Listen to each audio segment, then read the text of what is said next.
Good evening, everyone, and thank you so much for joining the Canadian Friends of Hebrew University for this one-of-a-kind webinar. For those of you who have never attended any of our talks, after our guest speaks, you will have the opportunity to ask questions by typing them into the Q&A box. I'm going to introduce Lauren, who will introduce our speakers. Lauren Persico has been involved with CFHU for over 26 years, ever since his return from the one-year abroad program at Rothberg International. He is currently a member of CFHU's National Board of Directors and co-chair of CFHU's Madness Tournaments Committee. Over to you, Lauren. Thanks, Ayala. Well, thank you all for joining us tonight on behalf of my co-chair, Michael Kraft. We welcome you to this. We're very happy to have March Madness back this year. Celebrating its 26th anniversary this month, CFHU's March Madness U.S. College Basketball Tournament is a fundraising initiative that owes its success to devoted alumni, friends, and generous corporations. This was created could not have occurred without the help of our sponsors, Aloris Mercantile, Glencorp, Empire Communities, B&R Realty, the Leo and Sala Goldhar Foundation, the Mendelssohn Family Foundation, the Sharp Foundation, the Cohen family, and the Persico and Kraft families. What started in 1994 as a small fundraiser with my good friend Michael Konikoff, who is on the March Madness Committee, it has grown dramatically over the years, raising more than $1 million for research and scholarships for Canadian students to study at the Hebrew University. This year's proceeds will support the newly created Research and Innovation Alliance between the Hebrew University of Jerusalem and the University of Toronto, which happens to be I'm an alumni of U of T, which I'm very happy about and excited. By playing in our tournament, you'll be supporting our wonderful university, and you'll have a chance at winning up to $12,000 in prize money. And to enter, all you have to do is go to cfhumadness.com. And as an interesting side note, today is actually Albert Einstein's birthday. It's his 142nd birthday. And for those who don't know, he was one of the founders of the Hebrew University. So I wore this shirt to honor Mr. Einstein. Anyways, it's now a pleasure to introduce our guests. The moderator for this evening, longtime basketball lover, Ambassador Ido Aharoni, is the former Consul General of Israel in New York and is currently Professor of International Relations at the New York University, serving as Global Distinguished Professor for International Relations. Our first panelist is David Blatt. David played point guard at Princeton University from 1977 to 1981 and played in the Maccabi Games for the U.S. national team that won a gold medal in 1981. David is one of the most successful Israeli-American coaches in European basketball history. As coach, David has been the Israeli Super League Coach of the Year 4 times, the Russian Super League Coach of the Year, and the EuroLeague Coach of the Year. David was also the head coach for the world champion Cleveland Cavaliers and led his team to a 2015 NBA Finals. And, oh, I forgot my other sheet. Second, we have Dan Gladman, and now I have to memorize everything in the sheet. So Dan was the producer for the Toronto Raptors, and he was the first Canadian producer, the only Canadian producer for the NBA championships. He was involved in both the championship, thank you, Dan, for doing that, and also in 2016 when we were in a playoff run as well. And Dan is freelance and works for now I'm memorizing stuff that I don't actually remember, but I know he's with the CBC And we want to welcome you. And off to you, Ido. Thank you so much, Lauren, Thank you. for this wonderful Yeah, sorry for introduction that. and for your ability to Improvise. ad lib like that, even Yeah. when you lost the second paper. I'm very happy to be here as a basketball fan. Let me add something. You mentioned Albert Einstein's birthday and the fact that he was one of the founders of the Hebrew U. But a lot of people don't know that he was actually the first chairman of the board. And in fact, he personally committed to raise money for the university back in 1918, 7 years before the university opened its doors. And in 1923, he made his only visit to the land of Israel to break ground on Mount Scopus. And we really owe him not only the Hebrew University, we owe him Israel's academic prowess, and which is a wonderful segue to our first guest, David Blatt. You introduced David beautifully. Let me just mention, in addition to what you said, that David is the most decorated sportsman in Israel's history.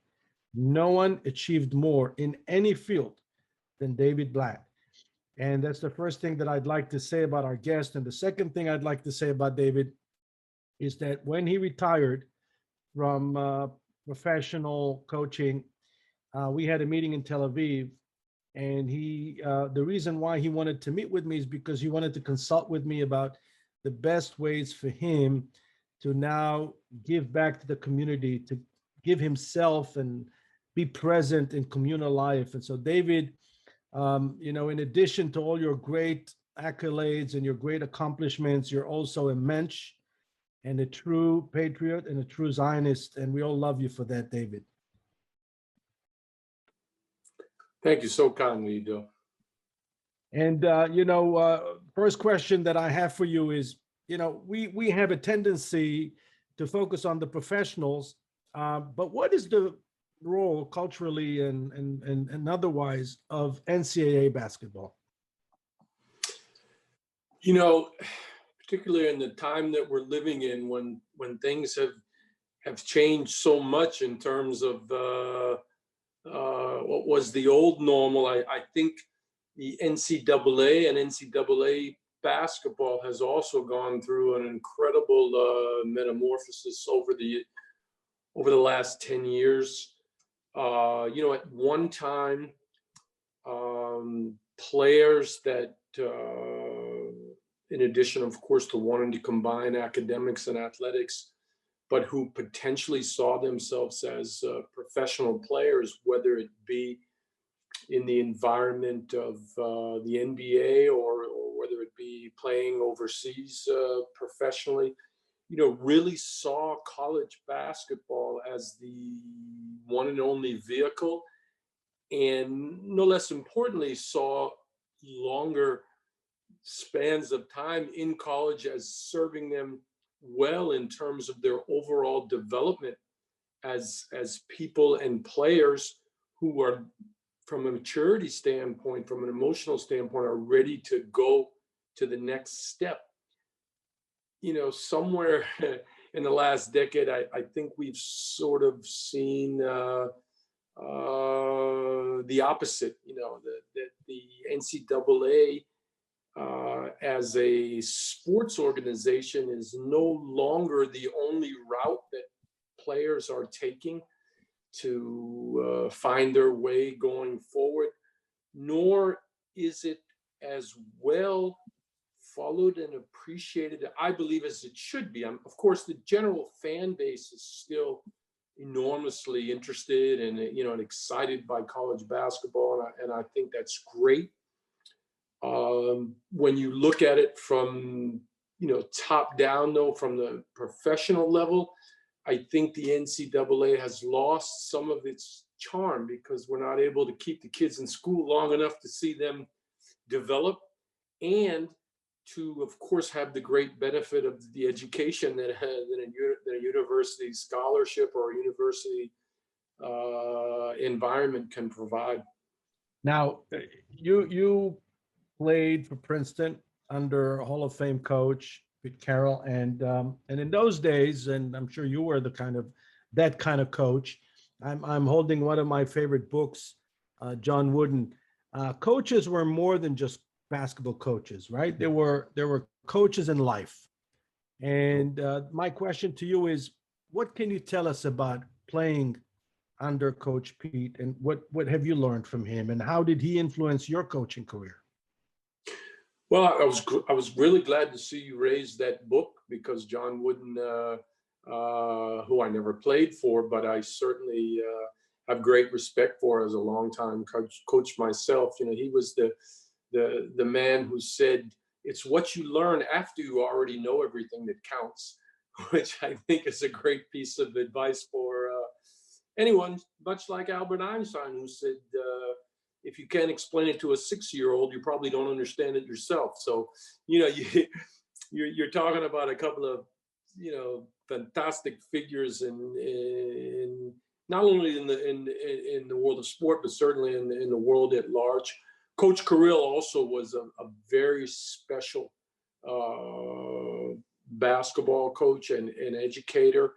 And, you know, because Princeton was the kind of place where you couldn't just get any athlete into school that you wanted to. There were obviously certain requirements and standards from the academic side of things that, you know, you had to have in order to get into Princeton. He managed to use that in a way to incorporate the type of basketball IQ and intellect that he wanted to have in order to play his system of basketball, which of course is the Princeton offense, which is a very, very famous and specific way of playing. And it served him well that he was able to get a lot of smart guys in school who could sort of handle the intellectual side of what he was trying to do as a basketball coach. But he was, you know, he was a unique figure. He is, you know, he's a very down to earth and straightforward guy, but very demanding and very, very at times difficult to play for. Now, you made a decision to move to Israel in 1981. You were born in New England. You played for Princeton. You went to the Maccabiah games. By the way, we have our mutual friend and your good friend on the call, Mark Sack, who also played in Israel professionally. So you also have greetings from Cleveland. And the question what was your mindset at the time when you made a decision to move to play in Israel? Well, you know, it's funny that you mentioned Mark Sack, who's a dear friend of mine. Before I made Aliyah to Israel in 1981, I came to Kibbutz Gan Shmuel through the invite of an American-Israeli coach by the name of Bob Gonen. Came to Gan Shmuel and spent a summer working as a volunteer and playing basketball with the Gan Shmuel program, where I met Mark Sack, who sort of helped me to adjust and assimilate and acculturate to life in Israel. And I very much fell in love with the country back in '79, even before I came to play professionally in '81. And people like Mark then and have remained lifelong friends, because I felt an attachment to the country and to the people, and you know, and certainly through sport found my way. But I managed to get a whole lot more out of it than just the ball and the crowd. You know, I raised a family in Israel, and Israel is very much an important and a big part of my life, and I'm thankful. And for Mark's sake, Sack, go Buckeyes. You know, they're getting ready to get into the tournament. They struggled for a while. They made a nice comeback recently, and they got a good shot to make some noise in the tournament. Yeah, yeah. When did NCAA basketball become a big thing in Israel? Because when you were playing in the 1980s, and I remember this as a basketball fan, it wasn't so big. Israelis barely knew who won the championship. when did it really become big? TV. as soon as the broadcasts of the NBA were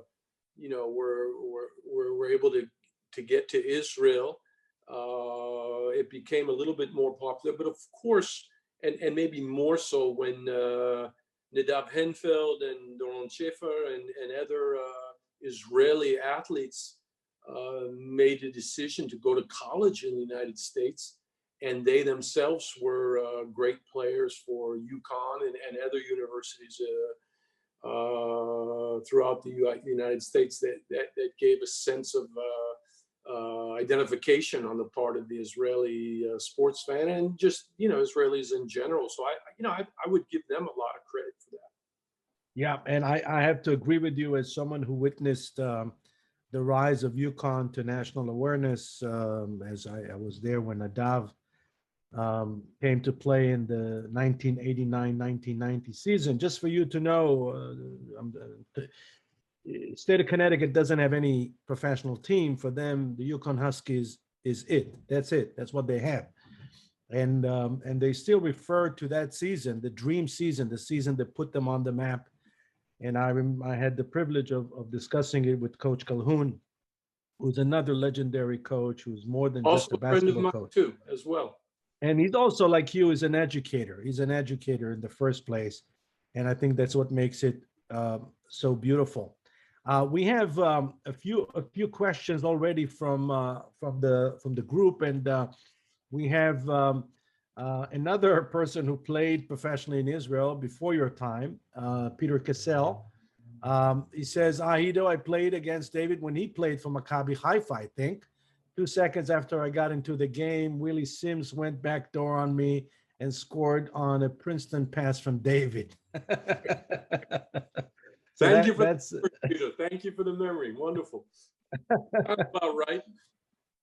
So Peter has actually a question also. He wanted to know if you have any memories from the NCAA tournament. My senior year, we won the Ivy League and we qualified and played in the first round. We played BYU that had 3 future NBA players. One of whom is Danny Ainge, who of course now is the president of the Boston Celtics. And I was able to run into him when we were playing them in the regular NBA season. Of course, we played them in the first round of the playoffs in 1985. Beat them 4-0, by the way. I just wanted to mention that. But I ran into Danny again there. But, in that time and in those times, and I'm sure very much today, the NCAA was a dream of all of the college basketball players. It was something that we knew the history of. It was something that we all hoped to take part in. The great excitement and the fan bases that followed so religiously the NCAA tournament were something to behold. And yeah, I remember it extremely well. I'd love to be able to go to some of the NCAA tournament in the near future, I believe. Yes, and I'm sure that you will be welcomed. There's no question in my mind. We have a wonderful question from Herbert Sachs asking about the role of the coach in professional basketball. Let's say Europe as opposed to the United States, as opposed to college. I think that the role of the coach in college basketball is very similar to that of the European coach. I think coaches are much more in control of the environments that they coach in than you find in the NBA. And this is not in every NBA situation, but generally speaking, the NBA way is to have many layers of management and then the coach who each have a specific job to do. And you know, while there may be communication throughout the different levels, there should be, and you hope there to be. You know, the coaching aspect in the NBA is very, very specific and very particular to the game itself, whereas managements take care of player selection and salaries and long-term planning,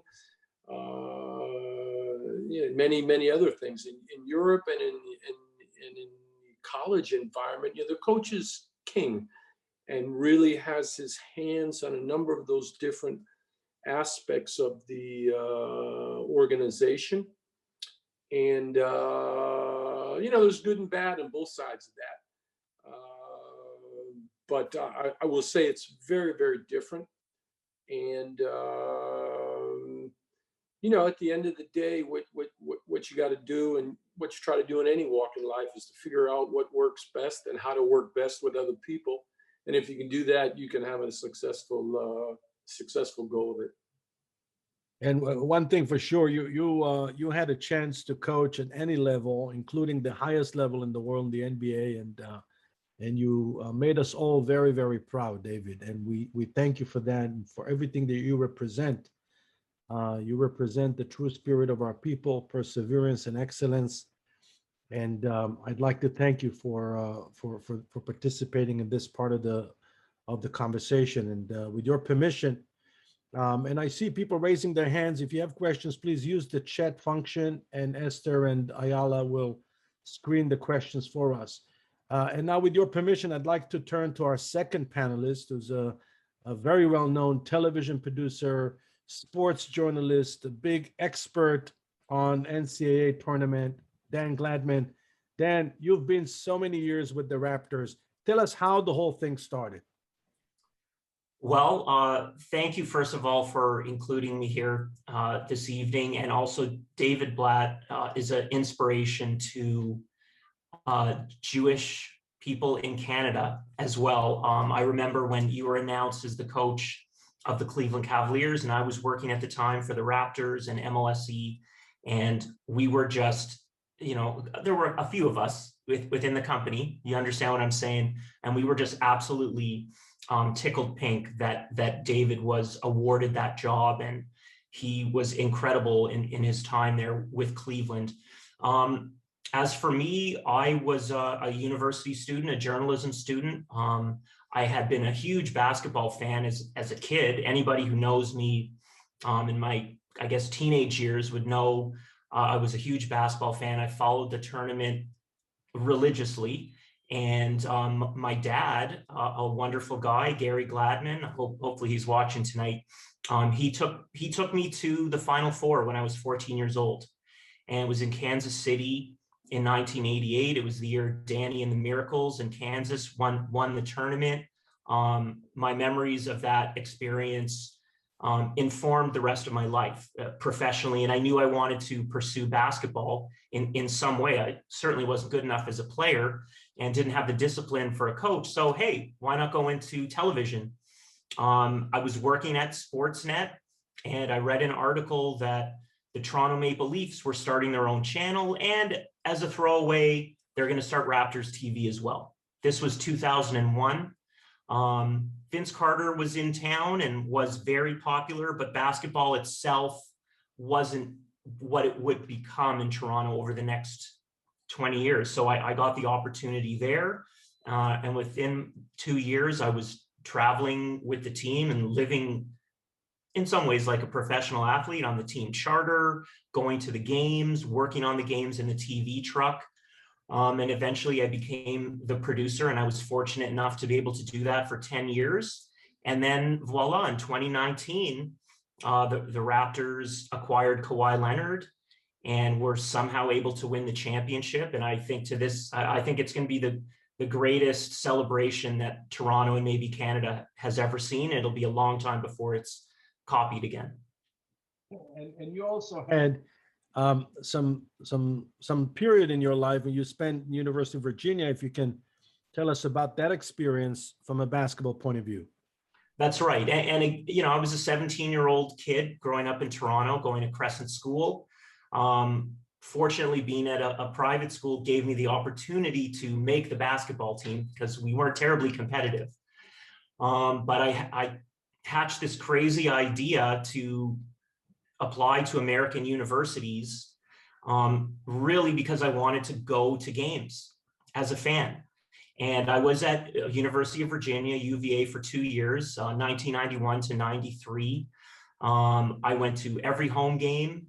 I went on the road to see UVA win the NIT, the National Invitation Tournament, in my freshman year. And it was the fulfillment of everything I would have dreamed of as a teenager, to be at a university, the Atlantic Coast Conference, and to be able to see games, Virginia against Duke, against North Carolina, those kinds of things. And it was just, at that time, it was an absolute dream. Now, you also had a chance to be at a championship game. That's right. And David will know this, UVA are kind of lovable losers of the NCAA. And in fact, in 2018, even though they were #1 in the country, they were a #1 seed, and they go and become the first #1 seed to lose to a 16 seed in the first round. Had never happened before, hasn't happened since. It was as low a point as you could get. And Virginia's had some low points. But under an amazing coach named Tony Bennett, they picked themselves up off the floor.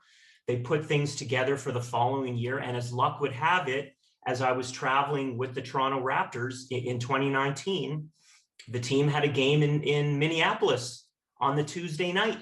And we got in on Monday afternoon. And someone overheard a conversation in the hotel lobby, approached my friend Paul Jones and me, and offered us a ticket. And Jonesy, who's been a great friend throughout my life, and I'll never forget him for this, he said, Dan, you take the ticket. It's your school. And it turned out to be like 15th row center. They put me on the Jumbotron cheering for Virginia. The Nick Nurse and the coaching staff saw it. They couldn't believe that I was there. And amazingly, UVA came out with the win. And it was just an incredible basketball year for the teams that I cared about in that year. Now, Dan, you've been following the bracket, and we will be sharing the bracket in exactly 6 minutes. Can you give us some tips about how you fill in your bracket? I will fill it in very carefully. But seriously, what are the considerations? What are the things that are important for people to know? Yeah, well, I think the way I do a bracket, and I've been doing this for probably about 35 years. And, sometimes you win your office pool and sometimes you don't. But I think you look at this year's, and it's pretty top heavy. I think the top 3 teams are going to be hard to beat on the road to the Final Four. But you really want to go line by line. You want to think about every team. There's going to be, I think they call them capsules online on websites, ESPN.com, CBS Sports, USA Today. There's going to be so many ways to research some of these teams. I didn't even know there was a Grand Canyon University until the seedings came out, about an hour and a half ago. So you want to go through it line by line, starting in the first round. You want to take your time. And when you hazard your guesses, you really have to take the history of it into consideration, because somehow, some way, history repeats itself in this tournament. And you see the same programs, the same schools. As I'm saying that Duke and Kentucky didn't make the field, but you generally see the same schools having success at this level. And you really have to kind of take that into consideration. So I have a question for both of you. And I totally agree with you that somehow these are like the 10, 15 names all the time. What does it take for a UConn to break out in the late 1980s, or a Gonzaga to become a national powerhouse all of a sudden? What does it take for a college to join that elite group? And maybe we'll start with David. Well, first of all, it's thrilling to listen to Dan and his experiences.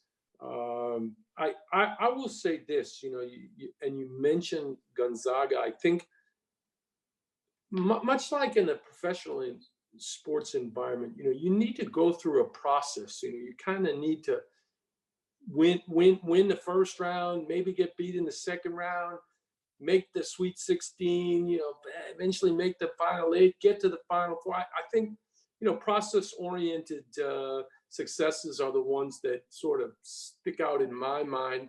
I think of Gonzaga, who's had a lot of great years, but hasn't managed to go all the way. It seems like they're well on a path to become the first undefeated team since the great Bobby Knight's Indiana team back, gosh, how many years ago that was. But, I really think that, like anything in life, there's no greater teacher than experience. And when you've gone through, certain stages at certain levels, you got a chance to win the big one and then stay up there for a good long time. So that would be my advice, or that would be how I would see it. Now, that's not necessarily the only way it can be done, and particularly in a year like this year, where things are so unclear and so unsure due to the unfortunate set of circumstances that we all live under with the pandemic. Anything could happen. So from that perspective, in a bubble, it's going to be a lot of fun. We're all going to have to ask Dan what to bet and who to talk to, because he seems to have a better feel for it. Yeah, we're going to do that in 3 minutes. But Dan, All right. the same question to you, Dan. Well, I think, with David on the other end here, I think coaching is the key with who's going to win the tournament. You look at Gonzaga, Mark Few's been the coach there, I think, at least 20 years. He's built a program that has defied the odds. They came out of absolutely nowhere. Mid-majors come and go, but Gonzaga has been competitive for decades now. There's something about that program. I do a podcast, and we recently had Robert Sacre on there, a Canadian player who went to Gonzaga and then played professionally in the NBA. And you see a family style relationship with anyone who has come through a program like that, and they're so committed to it. But ultimately, Mark Few has to be given much of the credit. You mentioned UConn, and I still scratch my head how they won that championship that year. They were known for having blue chip players under Jim Calhoun for years and years, and then suddenly the names are escaping me now. But it was an NBA, a former NBA player who was the coach, Kevin Ollie. That's right, Kevin Ollie. And then he had a fantastic player who just got hot, went on a run. Kemba Walker. Was it Kemba? Was it Kemba? It was Kemba and Napier and That's Shabazz right. Napier. Shabazz Napier. That's who I was thinking. I couldn't remember if Kemba was on that team or not, but that I can't believe, I still to this day can't believe they won that championship. That team came out of nowhere. That rarely happens in the tournament. And I would be shocked if this year someone other than one of the number one seeds wins it. But I have to agree with both of you. I happened to visit Gonzaga. I was a guest of the president of the university, and when I was a consul general, I took every advantage I could, to visit programs and go to games and so on. And Gonzaga, those of you who don't know, it's not a big university. It's a small university, but with a total commitment to its athletic programs, especially the women's and the men's basketball programs. Same thing about UConn. Total commitment. When I say total commitment, I teach at NYU. NYU is committed to excellence in science. They're not so big on excellence in athletics. It's not a priority for NYU. It used to be. I live not far from City College. Our dear friend Lenny Lauren, the older brother of Ralph Lauren, he was a point guard for City College in the 1940s. They made it all the way to the Final Four. City College in New York. It used to be a national powerhouse because it was a total commitment to excellence in basketball in those years, which doesn't exist anymore. Esther, I think we are right on time to share the bracket and to turn to our expert, Dan, to guide us through the process. Here it is. All right, Dan, the floor is yours. Okay, well, I don't know how I've ever been called an expert in anything, but I appreciate it. I guess, you start with the 4 number 1 seeds, and, we've spoken about it a little bit so far. And, if you'd like, I can go through them. We mentioned Gonzaga. They're the number 1 seed in the East. As David mentioned already, they're undefeated. They're 26-0. They're gunning to be the first team to get through the season undefeated and win the tournament since Indiana, 1976. Several teams have come close. I remember specifically UNLV, I think it was 1991. 1990, with Larry 1990. Johnson and Stacey right. Augmon. That's right. Yeah. Well, I feel like Coach Tarkanian. That's right, Jerry Tarkanian. I feel like they won in 1990. They blew out Duke in the championship game in Denver. 35 points. 35 points. That's right. That's right. And then the next year they were favorites to win again, and they were undefeated. And then Duke was somehow able to beat them in the semifinal, in the Final Four. Right. So imagine the pressure. These are, young men between 18 and 21 years old. And not only are they expected to finally win the tournament, but they would have to be undefeated. They would have to get to 32-0 in a competitive field. It defies logic that it could be done, but they might do it. They came out of their conference, the West Coast Conference. They won the regular season. They won the championship game in the tournament. They beat BYU, who gave them a bit of a scare. This is the highest scoring team in college basketball. They average 92 points a game.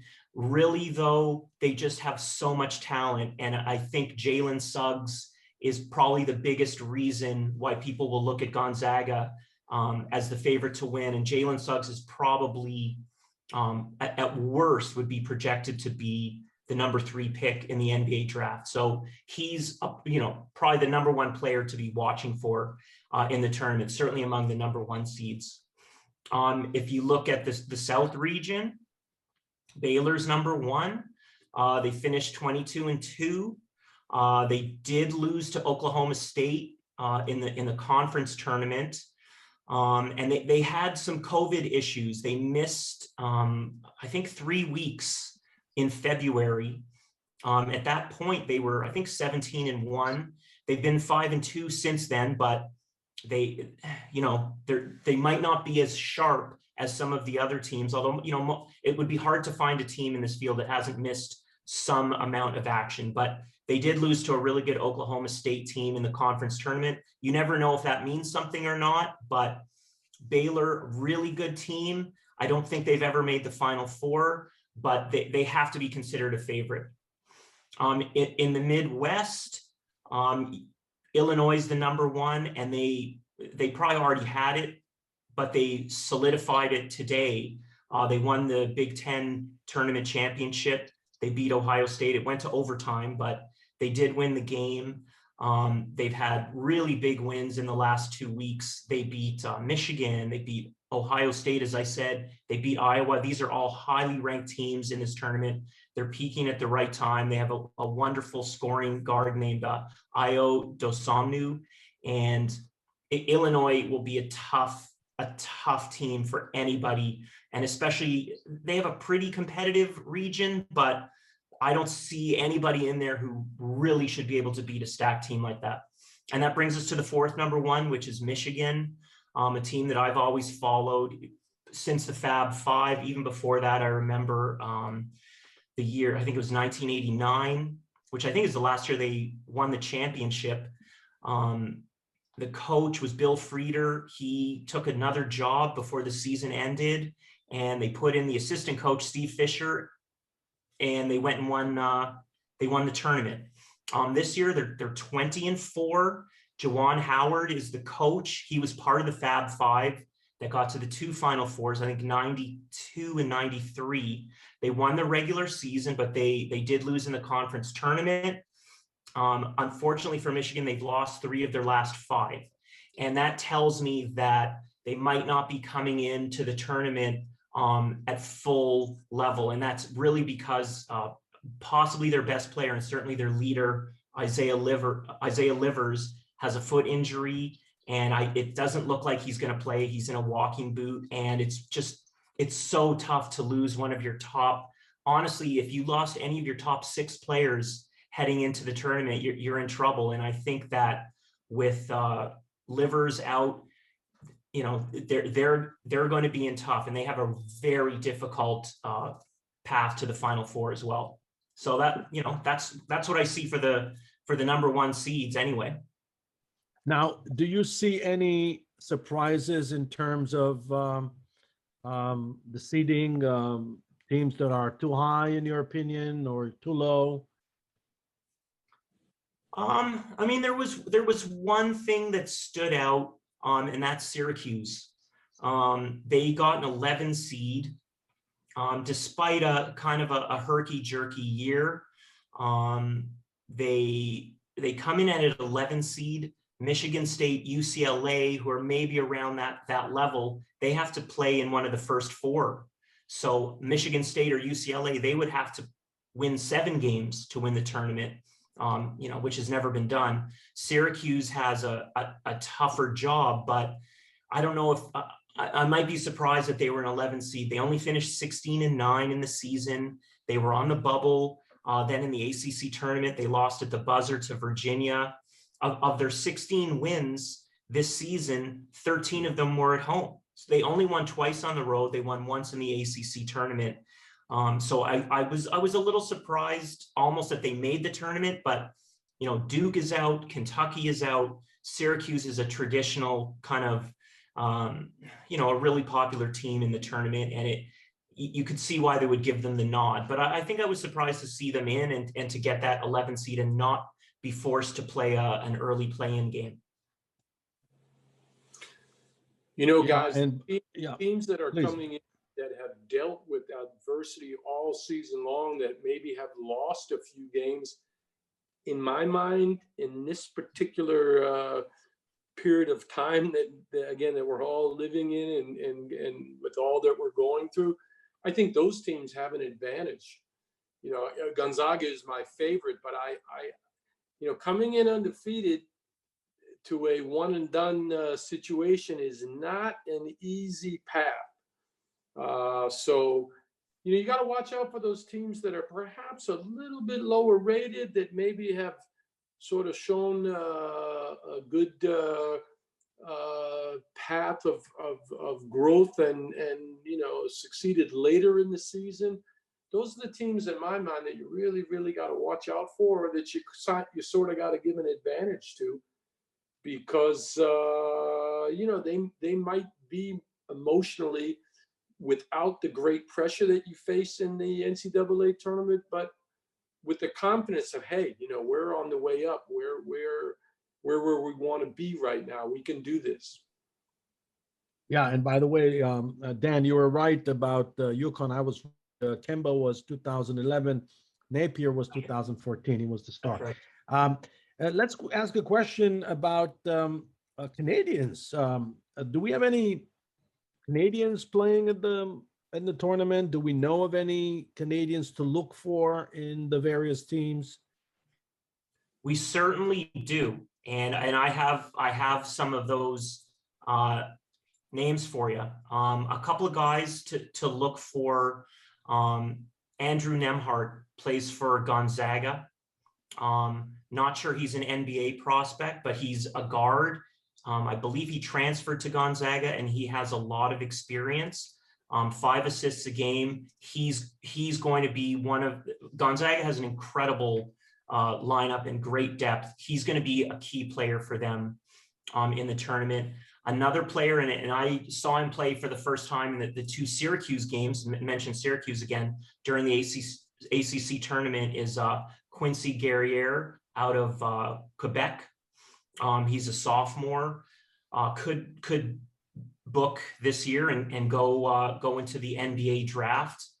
So I think you might want to watch for him. Unfortunately, probably maybe the best Canadian prospect is Marcus Carr, plays for Minnesota. Minnesota did not get into the tournament, so we won't be able to see him play.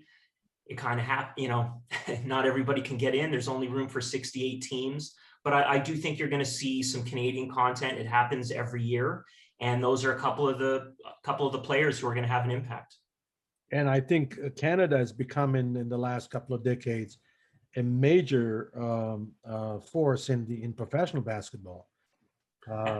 Absolutely. There's 17 Canadians in the NBA right now. I mean, it's incredible. And talking about significant players, not only guys that are making a roster, but we're talking about all-star players or potential all-stars. Like Andrew the Wiggins end is and nowhere in sight. Go Canada. Yeah, absolutely. Nice. And Canada has done in terms of helping to develop young players is something to behold and something to reckon with in the future, no question. So Lauren is asking a very practical question, being a wizard in finance. He's asking, so what are the lower rated teams to look out for? He's looking to short on a team. Of course, I love when the finance guys, all of a sudden gambling is a good way to make money. Maybe that's how they roll. But, David was alluding earlier to teams who are coming into the tournament hot. They're winning games late in the year. They're emotionally there. They're confident. And one team that I had written down as a potential upstart is Loyola Chicago. They were in the Final Four in 2018, literally out of nowhere. And a lot of people think that the team they have right now is even better. They've won 16 of their last 17 games, and they won their conference tournament, the Missouri Valley tournament. Unfortunately for Loyola, I believe they're the 8th seed. They would potentially have to play Illinois in the second round. So while I could see them getting out of the first round, I think that although it would be an incredible matchup, Loyola versus Illinois, I wonder how often that happens. Sometimes you don't see those state teams get to play one another, but it would be a stretch to see them have a chance. Before our call, I was watching the CBS selection show. And, when you live in Toronto, you live out east, you don't see the teams from out west a lot. But they were touting UC Santa Barbara, who has one of the best nicknames in the NCAA, the Gauchos. They're a number 12 seed.